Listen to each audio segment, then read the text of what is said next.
छैन कि यो तस्कर विरुद्धको लडाई हो होइन। मैले फेरि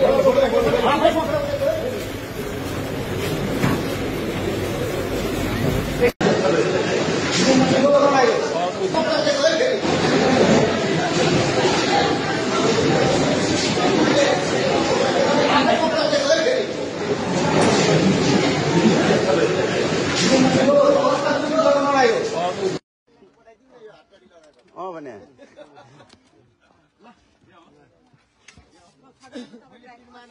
छैन फेरि मान्नु नि हुँदैन है सर।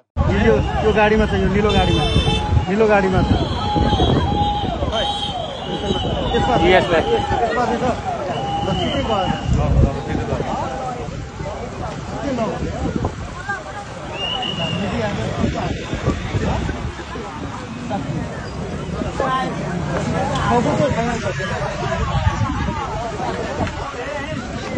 यसमा लान्छ जस्तो बनाएर स्किप हेर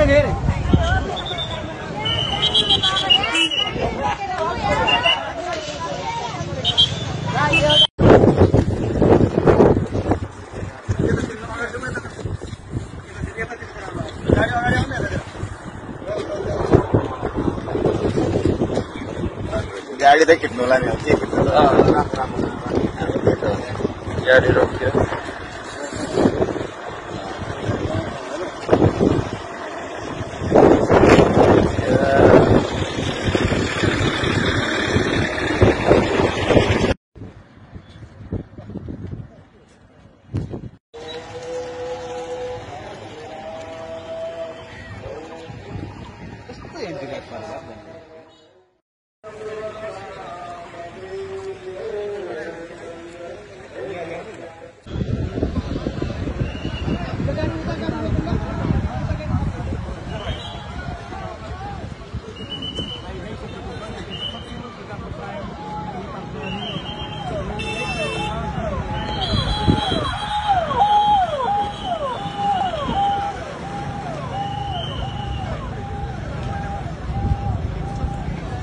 अहिले दुर्गा प्रसादज्यूलाई ल्याइ सकिएको छ र अब सिधै यहाँबाट एयरपोर्ट जाने भन्नेतिर आयो र अहिले देखिरहनु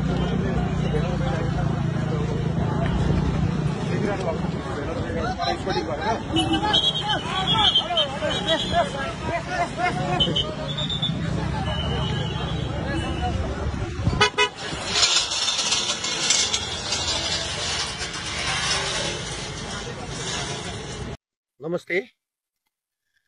खास गरेर धेरै मिडियाहरूमा मेरो विषयमा मिम बनाउने कुरा, मलाई जोकर बनाउने कुरा आए, दुर्गा परसाई मुर्गा परसाई भनेर जुन हिसाब किताबका कुराहरू आए, ती देखेर मलाई अचम्म लाग्यो। म साथीहरूलाई के भन्न चाहन्छु भने 1000 माइलको यात्रा कुनै शून्यबाट सुरु हुन्छ। भिजन भनेको एउटा व्यक्तिबाट सुरु हुने हो।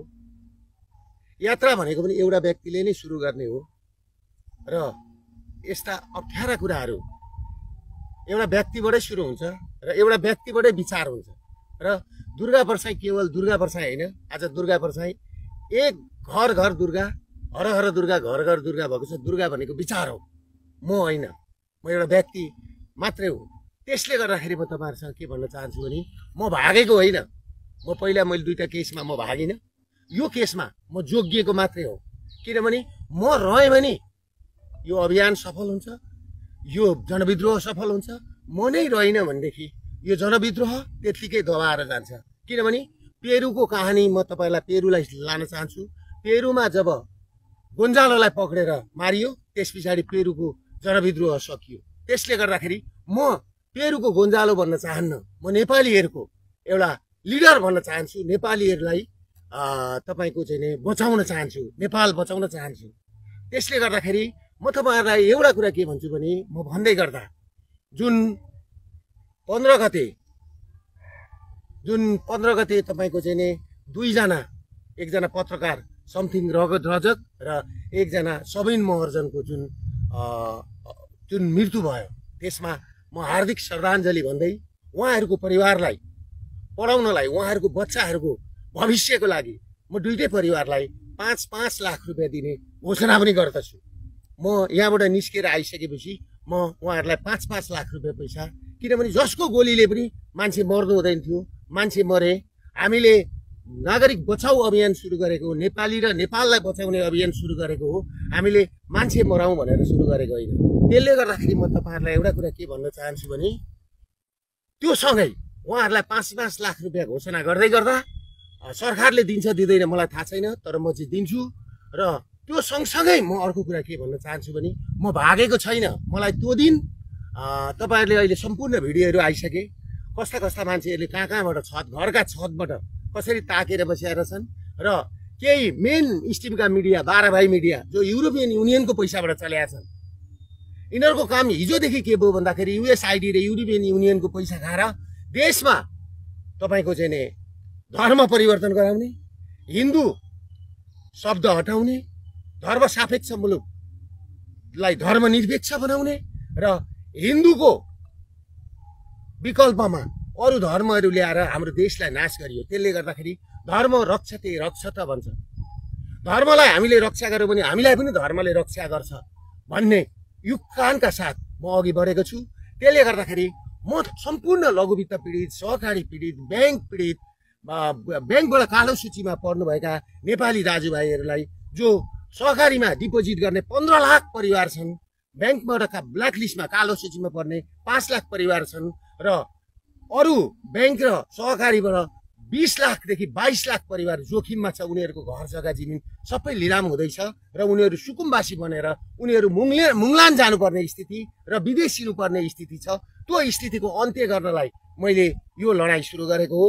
त्यसले गर्दाखेरि वैदिक सनातन हिन्दू राज्यसहित राष्ट्र संस्थाको स्थापित गरौँ भनेर म लागेको मान्छे हुँ।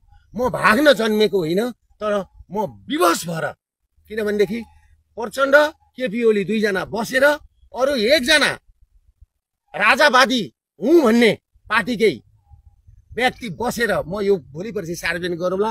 उहाँहरूको एउटा डिसिजन के भयो भन्दाखेरि 15 गतेको आन्दोलनलाई डिसमिस बनाउनु पर्छ र दुर्गा परसाईलाई चाहिँ एउटा पागल जस्तो बनाउनु पर्छ, जोकर बनाउनु पर्छ र दुर्गा परसाईबाट यो आन्दोलन हुँदैन भनेर जुन नेतृत्व हत्याउने कोसिस नेपालमा भइरहेको छ त्यसमा तपाईहरु नलाग्नु होला। सम्पूर्ण नेपालीहरूलाई के भन्छु भने अब अरू ऊर्जाका साथ, अरू उमङ्गका साथ, नयाँ भविष्यका साथ, नयाँ योजनाका साथ म आउँदैछु र म एउटा कुरा के भन्न चाहन्छु भनेदेखि मेरा वकिलहरू जस्तो ध्रुवलाल श्रेष्ठ, स्वागत नेपाल, टङ्क दुलाल, सुशील पन्त, रमन श्रेष्ठ, तपाईको चाहिँ नि डाक्टर सुरेन्द्र भण्डारी, डाक्टर भीमार्जुन आचार्य र मानव अधिकारको रोभरमा हो भनेदेखि म भोलि नै 24 घण्टा भित्रमा उपस्थिति हुन म पुलिस प्रशासन समक्ष आउन म तयार छु। मलाई पुलिसले खोज्नु पर्दैन।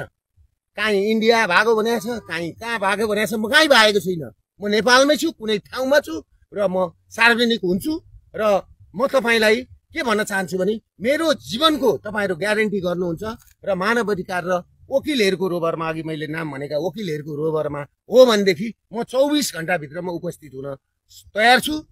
र तपाईहरुले के भएको थियो कुरा भन्दाखेरि 15 गतेको आन्दोलन गर्नुभन्दा अगाडि 13 गतेको दिन सिडिओ कार्यालयमा सिडिओ साहब, काठमाडौँ जिल्लाको सिडिओ साहब र काठमाडौँ जिल्लाको एसएसपी साहब र एसपी साहब अनि एकजना डिएसपी साहब बसेर के भएको थियो भने शान्तिपूर्ण आन्दोलन गर्ने भनेर भनेको थियो। तर हामी स्टेजमै पुग्न नपाइकिन हाम्रो र म स्टेजमा पुग्नुभन्दा 15 मिनेट अगाडि नै तपाईको चाहिँ घरका छतबाट टियर ग्यास गोली बर्साइए र नेसनल गाना, नेसनल एन्थम जस्तो तपाईँको राष्ट्रिय गान गाउँदै तपाईँको चाहिँ नि त्यहाँ टियर ग्यासहरू खस्न थाले। भनेपछि यो आन्दोलनलाई उग्र बनाउने काम कसले गरेको? पुलिस प्रशासनले हो। म सिडिओ साहबलाई प्रश्न गर्न चाहन्छु। भ्यालीका एसपी साहब, एसएसपी साहबलाई मैले भनेको थियो शान्तिपूर्ण गरौँ, शान्तिपूर्ण गर्ने भनेर मैले भन्दै तपाईहरुले किन गोली बर्साउनु भयो? तपाईहरुले टियर ग्यास किन हान्नुभयो राष्ट्रिय गान बसेको ठाउँमा? त्यसले गर्दा यसको जिम्मेवारी काठमाडौँका सिडिओ, काठमाडौँका एसएसपी र काठमाडौँ चलाउने हाँक्नेले यसको जिम्मेवारी लिनुपर्छ। र तपाईले अर्को कुरा के बुझ्नुहोस् भनेदेखि यो के भन्छ, डेट एक्सपायर भएका अश्रु ग्यास फ्याँकिया छन्। किन फ्याँकिए डेट एक्सपायर भएका अश्रु ग्यास? किनभने हाम्रो प्लान के थियो भने त्यो दिन हामी घोषणा सभा थियो। हामीले 3:46 हाम्रो घोषणा सभा गरेर हामीले एउटा अल्टिमेटम दिएर अनि हामी बिदा हुने भनेर हामीले सबै कुरा मिलाएर आएको ठाउँमा तपाईँहरूले पहिल्यै गोली घरमा मान्छे चढाएर गोली पड्काएर तपाईँको चाहिँ नि अश्रु ग्यास फ्याँकेर तपाईँहरूले जुन काम गर्नुभएको छ यो उत्पीडन सर्वहारा वर्ग भूमि मान्छे जो पीडित छन् ब्याङ्कले थिचोमिचो परेर लघुवित्त सहकारीबाट चाहिँ नि घरबार विहीन भएका मान्छेमाथि जुन तपाईँहरूले बरबर चाहिँ अत्याचार गर्नुभएको छ त्यसको त क्षम्य हुने स्थिति छैन। आज बम्बईका कोठीदेखि भारतका विभिन्न कोठीहरूमा नेपाली चेलीहरूले कसरी पठाएको पैसा त्यो पनि रेमिटेन्स त्यो पनि तपाईँहरू तस्करहरूकै खल्तीमा गएको छ र खाडी मुलुकमा नारकीय जीवन बिताएका हाम्रा दाजुभाइ चेलीबेटीहरूको पैसो रेमिटेन्स तपाईँहरूकै खातामा गएको छ। त्यसले गर्दाखेरि यसको अन्त्य गर्न जरुरी छ भनेर म लागेको मान्छे हुँ। म नेपाल र नेपालीको लागि लागेको मान्छे हुँ। त्यसले गर्दाखेरि तपाईँहरू एउटा कुरा के बुझ्नुहोस् भने म पुलिस प्रशासनलाई पनि संयम हुन र मलाई खोज्नु पर्दैन। म आइजी साहबलाई यहीँबाट भन्छु, म तपाईँलाई राम्रो चिन्दछु, तपाईँ राम्रो क्याडर हो। मैले तपाईँलाई के भन्न चाहन्छु भने तपाईँले यो जिम्मेवारी लिनुहुन्छ र 5 जना वकिल र 5 जना मानवाधिकारवादीको रोबरमा तपाईँले चाहिँ नि पुरा गर्नुहुन्छ भने म यो सम्बोधन आएको 24 घन्टादेखि 36 घन्टाभित्रमा सार्वजनिक हुन्छु भन्दै बिदा लिन चाहन्छु। नमस्ते।